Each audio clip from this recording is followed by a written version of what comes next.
Hello, and welcome to today's conversation, the inside view on the CPG CIO, coming to you straight from SAP Sapphire.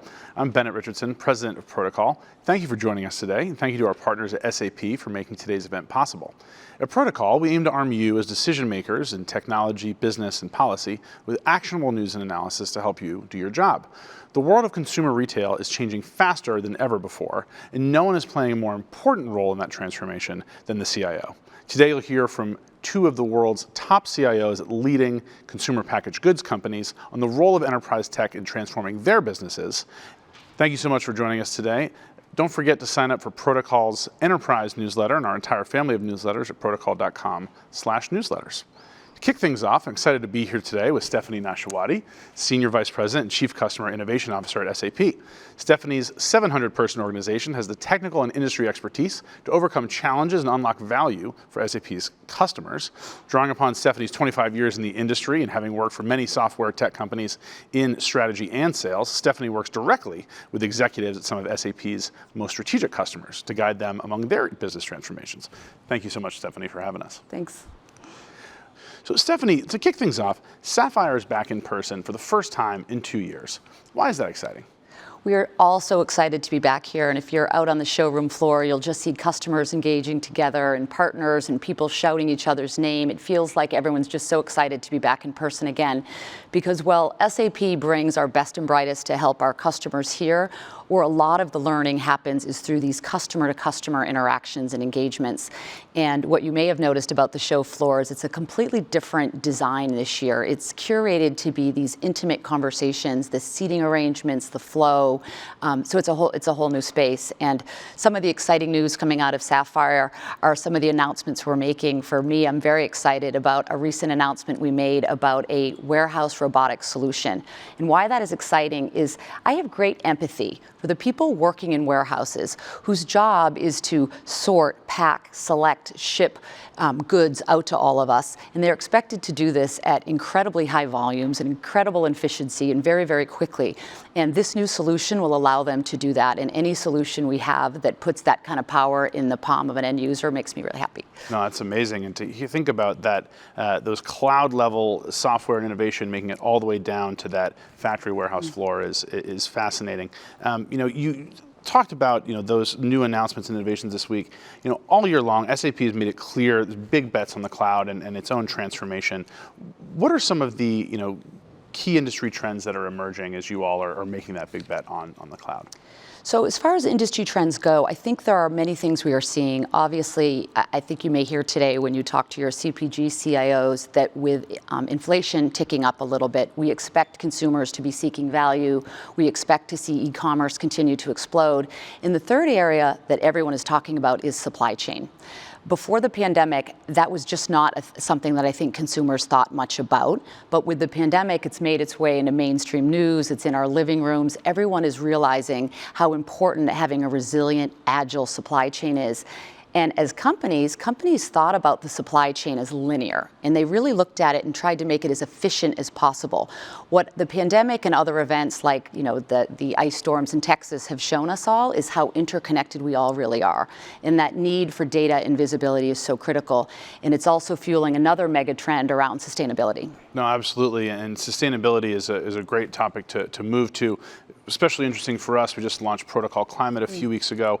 Everyone's talking about sustainability, huge investments and priorities for SAP. You can see it on the show floor today. Tell us about why should the market care about sustainability and why are these solutions really important? So it's definitely on every boardroom agenda, and some of that's being driven by consumer demand, some of that's driven by activist investors, it's been driven by financial regulation or new taxes, but it is a sticky problem and companies are really scrambling to keep up. And I think that SAP is in a very unique position to help address this, given that 87% of global commerce touches an SAP system. So we recognize that we can't solve this alone. Customers can't solve it alone. It's going to take us all leaning in, public and private sector. Yeah, and as you're thinking about that and collaborating with those customers, what are some of the specific challenges that they're facing in the sustainability space? Well, the first question we always get is where to start. It's a big problem. But sustainability is all about transparency and accountability. And you can't manage what you can't measure. And the fact is that over 85% of companies are using Excel spreadsheets to manage their ESG reporting today. So, we think that technology can be brought to bear to help. And SAP, for over 50 years, has helped people manage their financial ledgers, and people trust the auditability of that data. And now they're really looking to us to say, can you help me with my green ledger? Can you help me holistically manage my financial data, social data, my industry data, and put that all in one platform for me to consume? No, absolutely. I mean, you all have done so much to manage those other sources of data. It makes sense that sustainability ESG data would be a key part of that. As we wrap up, you mentioned that you've worked in a number of big tech organizations in the industry. Would love to hear, what is unique for you about your work here at SAP? So SAP is a very, very collaborative environment. I've talked about that a lot with our employees and with our customers. We're very collaborative. We have a very open ecosystem. But at the end of the day, we also build really great products. And as an SAP sales executive, the most important thing to me is to be able to deliver on the promises I make to my customers. And SAP allows me to do that. No, that's great to hear. And great segue with great products into our conversations with some of the top CPG CIOs. So excited to hand it over to Tom Krazit, our executive editor at Protocol. Stephanie, thank you again so much for having us. And thank you to SAP for the partnership. Tom, over to you. Well, thank you very much for being with us today. I was wondering if we could start off, maybe tell us a little bit about yourself, your current role, and your background, how you got to this point. Yeah, thank you for inviting me. So, in general, my name is Parag Agrawal. I've been with Chobani for about 7.5 years. I've been CIO at Chobani for about 3 years now, and I have got responsibility across all areas of technology. Whether it's business apps, whether it's cybersecurity, infrastructure, I cover every aspect of technology across the globe for Chobani. Great. So obviously over the last couple of years, there's been a lot of disruption in the way that, traditional IT has been thought of and how it's provisioned and how it's deployed. And I'm wondering if you could tell me a little bit about how that experience has affected your company in terms of the way you think about, not only deploying resources to developers internally, but also just, managing a global workforce. Yeah, so, the world has become more flatter. As over the last couple of years with pandemic, so with everybody being able to work remotely, more and more what we have been seeing is that, people don't necessarily need to come to the office. They can really work remotely, and we have enabled that for all of our employees. And, as I said, the world has become flatter, so people can work from anywhere, whenever they want. And, we are allowing for some of that flexibility, but we are also looking and ensuring that, hey, the culture of being together is also very, very important. So we are not giving up on that yet, but again, the flexibility has been provided. But as far as the strategy is concerned, we usually believe in having a 3-year roadmap for technology in general. And we were lucky, knock on wood, that we had some of the strategy in place before the pandemic came in. And over the pandemic, what we have realized is that we were on the right track. If you look at some recent days or probably recent year or so, like supply chain has been a big issue, correct? Not just us, everybody has been hit with a lot of supply chain issues across the world and across the globe. And more we are figuring it out that how technology plays a great role in terms of making sure that everything is at the right place at the right time. And but we already had the roadmap for that. So we are working towards ensuring that we have got a big-time integrated business planning, and we are looking at some of the technologies from SAP as well to ensure that, our supply and demand planning all comes together and we can roll it out in the right way so that we can minimize the disruption because of all the supply chain issues which we are seeing. Just to back up a little bit, you mentioned that, you felt you got lucky, and I luck is preparation, I would say, in a lot of ways. Yes. From a really high level, though, can you give us a better sense of what you did that had you prepared for this this cycle of disruption? So we always knew that, as the business is scaling up, we need to have a proper view inside our supply chain, between our demand and the supply, both sides of it. So we were doing really good on the demand side of it, correct? We had a full-blown technology to stand behind our demand planning, and we have been doing that for years.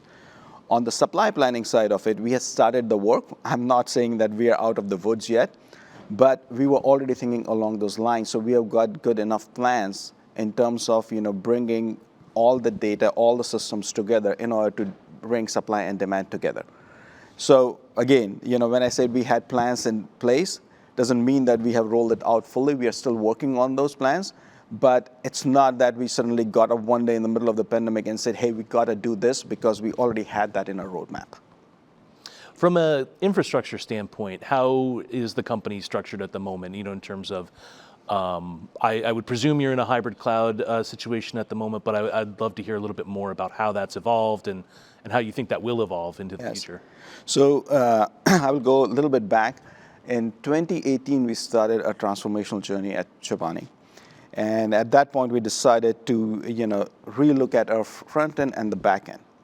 And as part of that, we started deploying SAP, and we deployed SAP in 2019 with the latest version of SAP S4. And at the same time, we also went into a hyperscaler cloud. So all of our corporate systems are 100% in the cloud.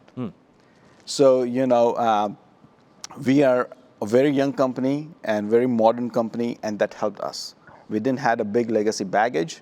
So as part of our transformation, we were able to move not just SAP, but all the other applications that we have in a footprint as well into the cloud. And, we use one of the 3 big ones which are available in the market as our cloud strategy. And we have got a single cloud strategy.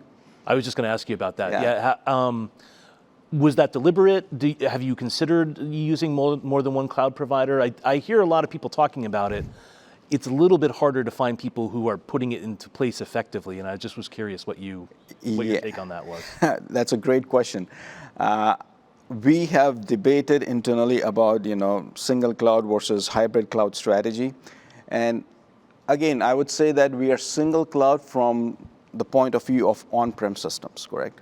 Now, today's world is going more and more towards SaaS, so we have got a lot of SaaS applications which are in different clouds because we don't have a control on that. If we have an option, we would like that SaaS application to be hosted in our preferred cloud.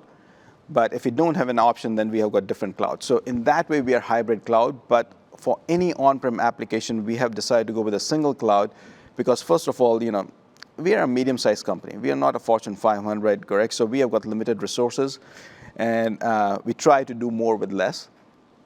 And in terms of doing more with less, hybrid cloud is a pretty decent strategy, but again, as you increase your footprint, you need more skill set, you need more people to manage it. And we did, cost-benefit analysis of that, and we felt that for a company like ours, we are okay to go with a single cloud. And some of those big cloud providers are so big that we have got full trust in them, If one of them goes down, half of the world is going down along with that. So we took that chance, and we are sticking to it, but that's what our strategy is, single cloud strategy. Is there anything in your mind that would change that, in terms of, is it a cost advantage, or, would it be, some sort of service becomes available uniquely on one of the other major cloud providers that you're using that you realize is could really unlock something for your business? Yes. Curious about that. If there is a real value which can be unlocked, because we have not seen any real value which is being unlocked, except that you are just mitigating some of the risk by going to hybrid cloud. But as I said, the human resources which are needed are more, financial resources which are needed are more, correct? I mean, and then again, as you go into hybrid cloud, the cost of just data being moved from one cloud to another cloud also goes up. So the only benefit is mitigating that risk, and that risk at this point is, in our eyes, is so low and it's worth taking that we are going with the single cloud. But if the dynamics changes, correct, and if it can be cost neutral and easy to manage, probably we'll look at it because yes, it does mitigate some of the risk, but it's not worth our time and money at this point. One thing I also wanted to ask you about was, in terms of transformation, I talked to a lot of people in your position who have really, over the last couple of years, started to unlock value from investments in data analytics, and even AI to some extent. Yep. And there are, people are at different points along that journey, I'd say. And so I'm curious, where your company is and how you think about, strategic use of data analytics tools or even AI tools, and whether or not that's something that's moved the needle for you. Yeah, absolutely. This is on top of my mind. In fact, I was talking to somebody, this morning, earlier in the morning, about analytics, and our current focus, our prime focus today is around analytics, because we have made so much of investment in SAP, and the beauty around that is ultimately, we are unifying the data by bringing all this SAP technologies together. And on top of that, we have got something called SAP Cloud Analytics, which we have bought from them. And we are trying to do analytics using SAC, which is SAP's platform. And right now, I think we have had a great run, but again, we are just getting started. Mm-hmm. I think the team is doing great. So what we are trying to do is we are doing the financial planning, we are doing analytics, and we are looking at predictive as well. And from the analytics point of view, I'm very proud to say that there are things which I thought were myth, but we were able to make it successful. So, can you give me an example? Yes, yeah. I'm going to talk about that. So, with SAP, we have got a live connection with SAP. So we don't replicate our SAP data. So typically, the way you do analytics is, you have got your transactional system, and then you take the data out from the transactional system and put it in a data warehouse, and then you run analytics on top of the data warehouse. So that means if you are looking at your system landscape, you have got, for your transactional stuff, you have got production, high availability, and then DR. And then you copy that data into data warehouse, and the data warehouse also has got data warehouse production, high availability, and the DR. That means your data is replicated 6 times now. So instead of that, what we are doing is we are not creating a data warehouse with SAP. We had this discussion, and they sold us SAP Cloud Analytics with the assumption that we can do a live connection either from production, HA, or DR. Our production and HA, high availability servers, have got a difference of a couple of seconds. So we are not taxing a production box, but we are using high availability servers to connect directly to our analytics. That means there is a delay of a couple of seconds, and the data is not being replicated. So that's a big win. So we are working towards that. We have got pretty decent success on that, but much more to come. Much more to come on that, but we are very, very excited about that. And that's when we are going to really realize the benefit of all of our investments in SAP.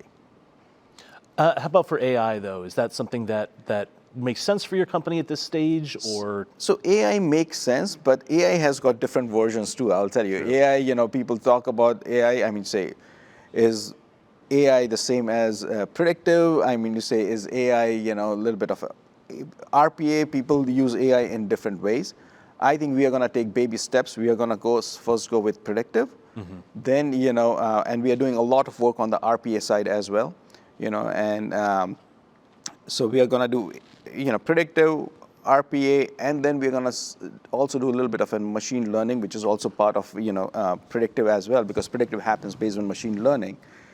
And then we will eventually go to AI. But so we are not just going to make the big leap, because it's a journey, and we are just getting started. And we're going to start with predictive, and there's some common use cases which we might be looking at in the very near future on predictive.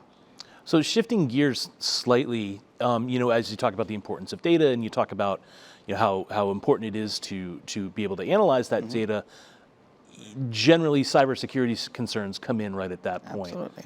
And so I'd love to hear more from you about how you manage those concerns, especially in the CPG world where, I would imagine you're sharing a lot of data with partners, with retailers, with, both externally and internally. And so, what kind of approach have you taken towards making sure that data stays where it needs to be? So, you are asking all the questions which are always on top of mind for all the CIOs, data, analytics, and cybersecurity. So cybersecurity, you cannot be ever ahead of the game, correct? You're always chasing your tail, and you're always trying to educate yourself and make sure that, you stay as aware as possible and you are as educated as possible. So what we do is, a lot of cybersecurity is about educating your workforce. So we have got a very robust education program in terms of educating our workforce on what to do or what not to do, because one simple mistake by somebody in the organization can create a havoc. So I'm lucky that we are fortunate we have got pretty decent team on the cybersecurity, and they work through that.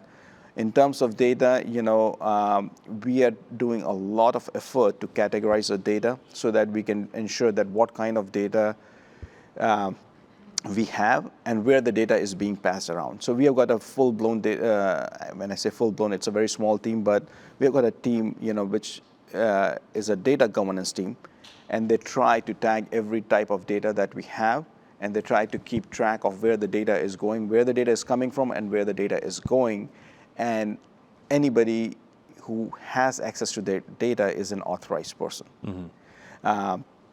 So those are the kinds of things which we do. I mean to say, and then on top of that, we have got a fully established SOC, which is being run by one of our partners, out of India, and they continuously monitor it, to ensure that we don't have any issues going on. Correct, but the main thing is data governance and education. Those are the two aspects which help us ensure that we have got full control of where the data is coming and going from.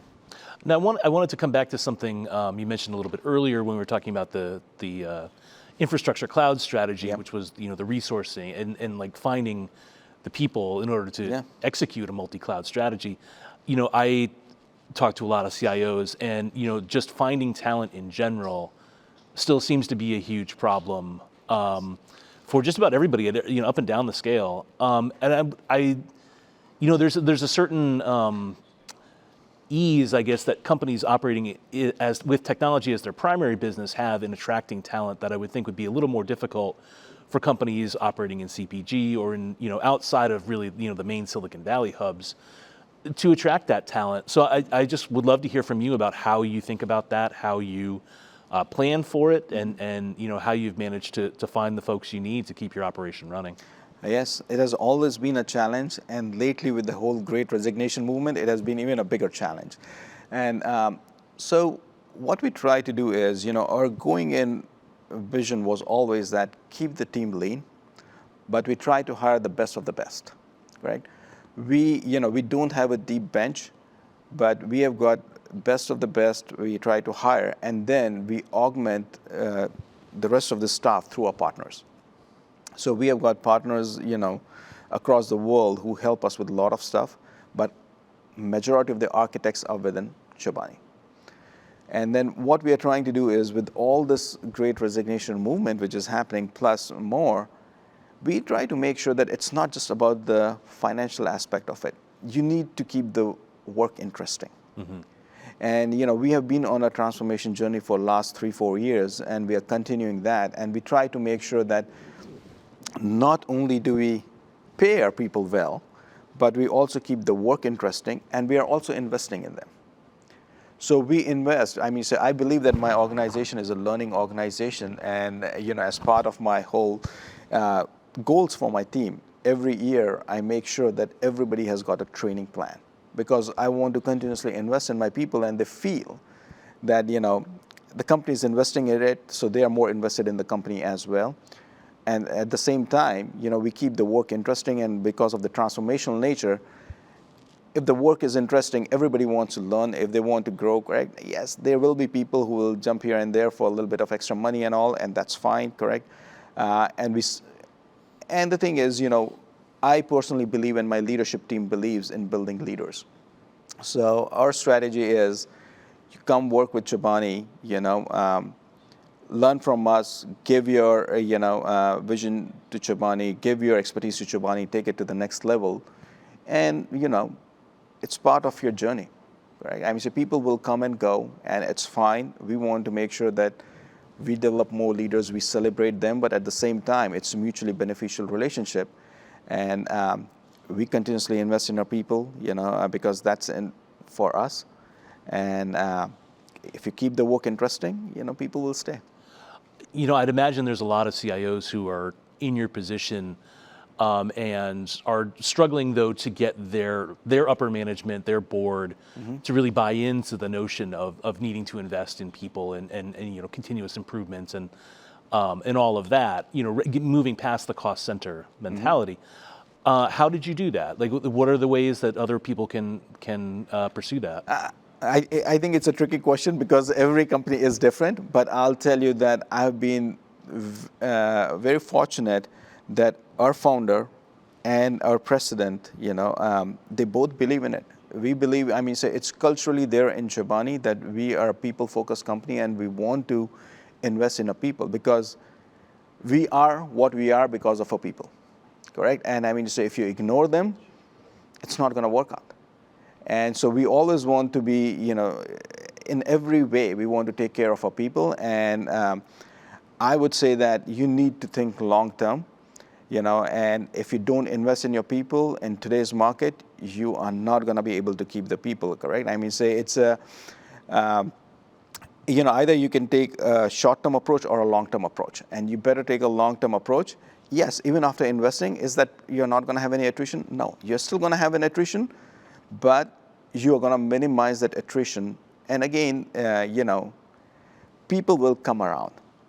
I have seen, because of the way people work, I have seen in my personal career that I have worked with folks who have, and when I have moved on from that company, they have come to me and said, because of the way you approach things, we would like to come and work for you.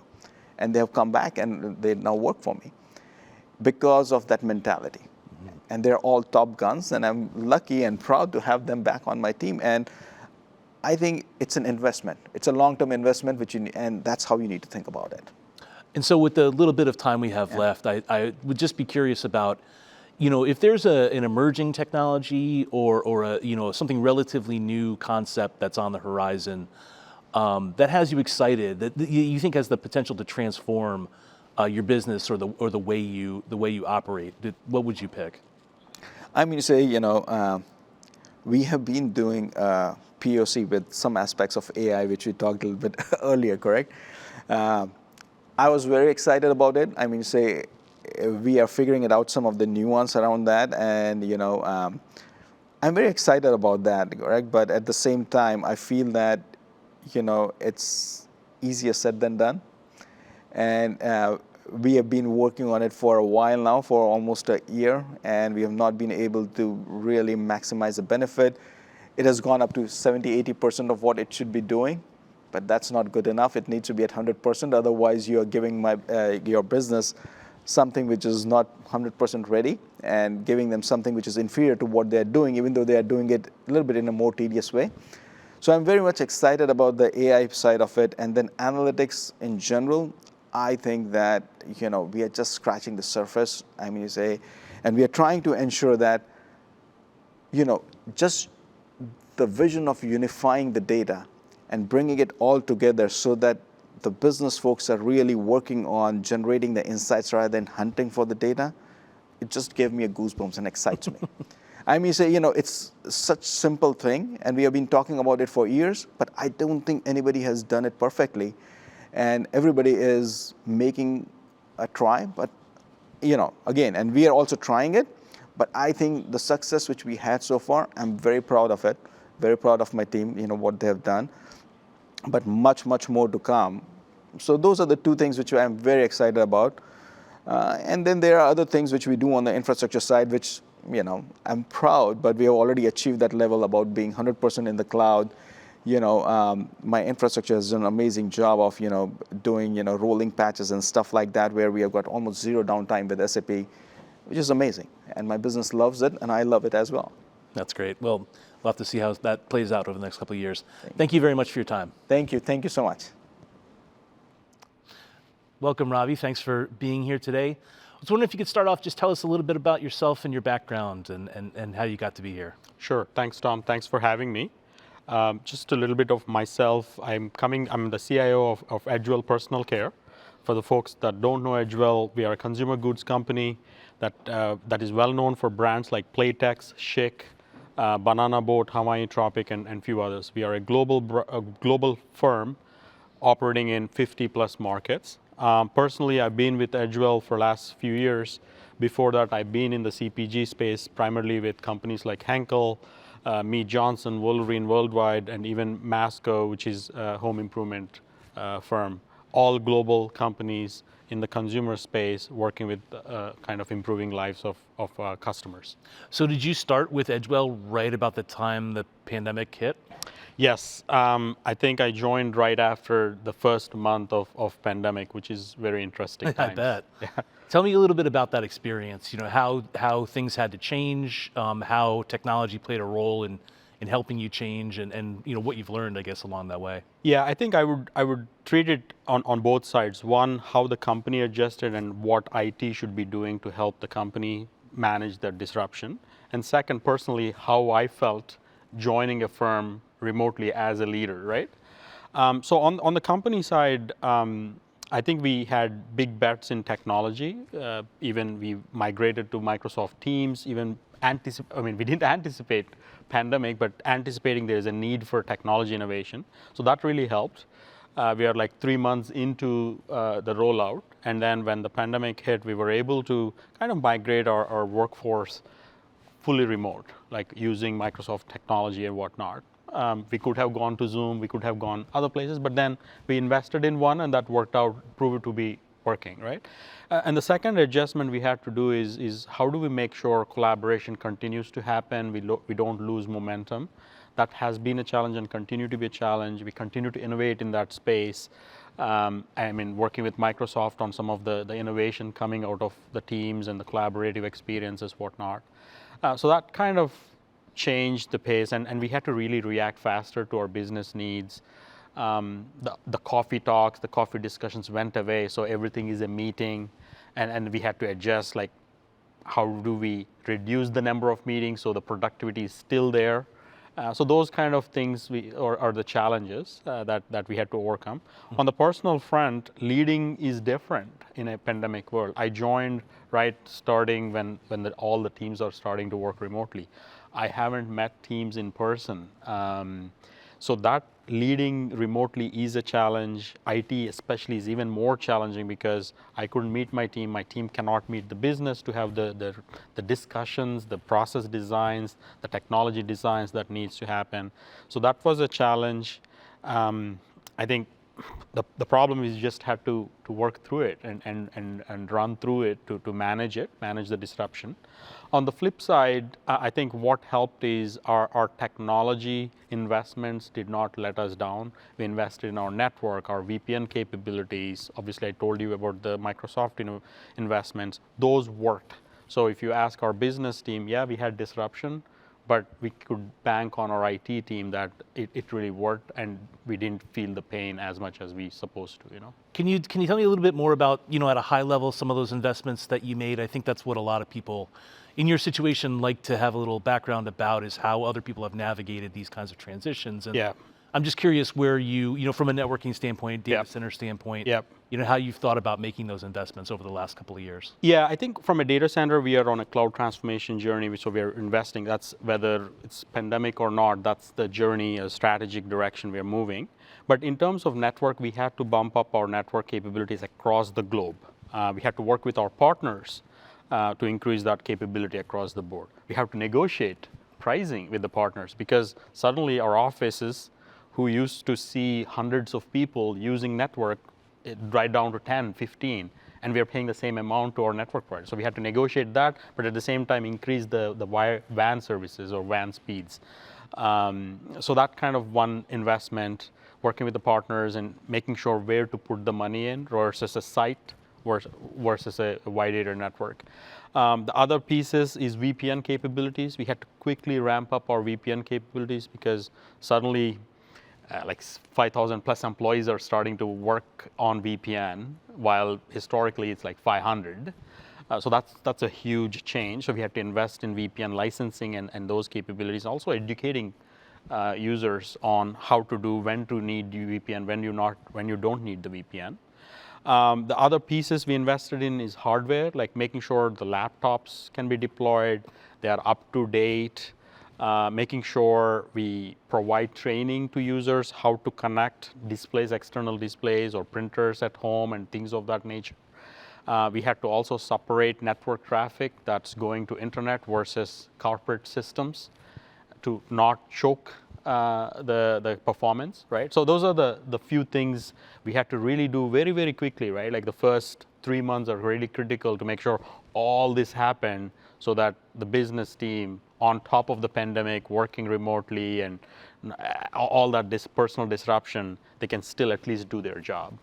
Where would you say you are in your data center to cloud journey at the moment, and how did that accelerate due to the events of the last couple of years, and how you think about internal development platforms and that kind of thing? Yeah, definitely. I would say we just started the strategy when this COVID thing happened, and we had to be really tactical because we had to step up and ensure things work when our teams started working remotely. But then that definitely accelerated our cloud journey for multiple reasons. One, we need scalability, reliability of our back-end systems, our data center services. At the same time, it needs to be cheaper, right? And what pandemic taught us is how can we emerge stronger out of it? How can we be more cost efficient? So on both fronts, being resilient, being actually making sure it's stable and performing pretty well to our demand from a data center perspective, as well as cost efficient. Those are the two pillars I would say we had to always balance in the CPG world, and that kind of accelerated the journey. So where we are today is we are in progress of that journey. I would say it's obviously a multi-year journey. We are kind of year one of the journey. Things are moving well at this point. Do you anticipate remaining hybrid for an extended period of time, or do you see a scenario in which you become completely cloud native? Yeah, I feel it will be hybrid. I don't think we will ever be in the CPG space cloud native. We just have peripheral systems, ecosystems. If we just talk to SAP, yeah, it can be cloud native. Like we can always move to cloud. Rise is another program and whatnot. But we have other systems, the trade promo systems that are unique to CPG industry. Some of the consolidation systems in the financials or the e-com systems that we have for digital, those don't go well unless you see the whole ecosystem. So personally, my opinion, we will be hybrid going forward. I'm curious about that. You sort of referenced it there that CPG is a unique industry and there are unique requirements that perhaps you have that other people who may be watching this don't fully understand but could maybe learn something from. Are there other things that you've noticed are unique to the industry that require you to take a different approach than maybe others would? Yeah, I mean, beyond the systems, I would say trade promotion is one of the systems you don't really see outside of CPG or in a manufacturing. Like if you go to a retail store, Walmart, you will see all those coupons. Like there is a planning that goes into that, which is pretty unique to CPG space. And then the way is we are in the middle, so we have to work with, as a company and a manufacturer, we have to work with retailers, right? Like Walmarts and Costco's and all the big box ones. At the same time, we have to work with the direct consumer because we also appeal to the consumer, because at the end of the day, they are the ones buying our products. So it's always a challenge to keep up. How do we manage the omni-channel experience with the consumer on top of working with customers like Walmarts and Costco's and drugstores, making sure all that kind of works in tandem. And so that's kind of an interesting dynamic in CPG space. The other one in CPG space is because we are in this conundrum, like consumer products, and we have to prove value to our retailers, value to the consumers for our products. So it's always about where do we invest correctly. So we are not like a pharma or drug business where we have a lot of margin, right? So we have to really spend the right ways. And that's another challenge in CPG, especially in IT, is how do we take out costs in places where we don't need and put it in the right places? That's always a unique challenge for CPG. Okay. So, I mean, along those lines, when you think about places to invest, I'm curious where you are in terms of investment in, data analytics, even, moving towards AI. Yeah. I talk to a lot of CIOs who, it feels like the last couple of years they've really just started to understand what they want out of those investments and how to go and get what they need. And I'm just curious where you stand at the moment. Yeah, for me personally, I want to go behind the buzzwords, right? Like data analytics has been there, AI we are hearing a lot last several years, almost 6-7 years. Blockchain technologies out there too, right? Easy Like now. the crypto with all that. So there's a lot of noise in there, and being CPG, as I said, we don't get a blank check to just go invest, try things out, unless it provides value, true value to our consumers and for quite frankly our business. For me, I think the biggest investment I see, especially in the CPG space or even at our firm, data analytics continues to be a heavy driver. We want to make sure we can help our businesses, whether it's e-com or even wholesale, with data, actionable data that they can get insights from and then act accordingly, right? Like that continues to be a big investment. Cybersecurity, not to discount that, it's just a risk mitigation tactic. What can I reduce risk? Cybersecurity is top notch there. And simplification, I would say, is another one. Because of the numerous systems we have, how do we automate certain things and simplify the way we do business is another driver. So any investment in that place will be very interesting for me personally. So data analytics, cybersecurity for risk mitigation, and then I would say simplification and automation. Are we investing in AI? Yeah, we're scratching the surface, but then unless it becomes a meaningful product for us that, again, drives value to our consumers and customers, we're not. We probably will do AI within data analytics space with respect to the algos. But there's a lot to desire there. I'm waiting for the right product that can unlock the value for our enterprise. Okay. I want to pull back to something you just mentioned, which is, of course, on the top of everyone's mind, which is cybersecurity. And it would seem you're in a unique position that way in that, not only did you go from, everyone had to deal with this a little bit, everyone working remotely, everyone, usage patterns changing, the way that people access corporate resources. But it would also seem that you have a unique challenge in the CPG space in that you have a ton of partners that you need to share sensitive data with and vice versa, I would imagine. How do you think about that? Has there been an evolution in your thinking based on the challenges of the last couple of years? Yeah, I think I would say yes, there has been a change. First of all, internally, culturally, within our executive team, we had to bring up awareness of the cybersecurity risk, which was not there. Like CPG, we always talk about how do we make the next sale to the next retailer, right? Like make the product with better COGS or less overhead, whatnot. But then there's that cybersecurity risk that's looming, and we're seeing it in the news recently, right? Quite a lot.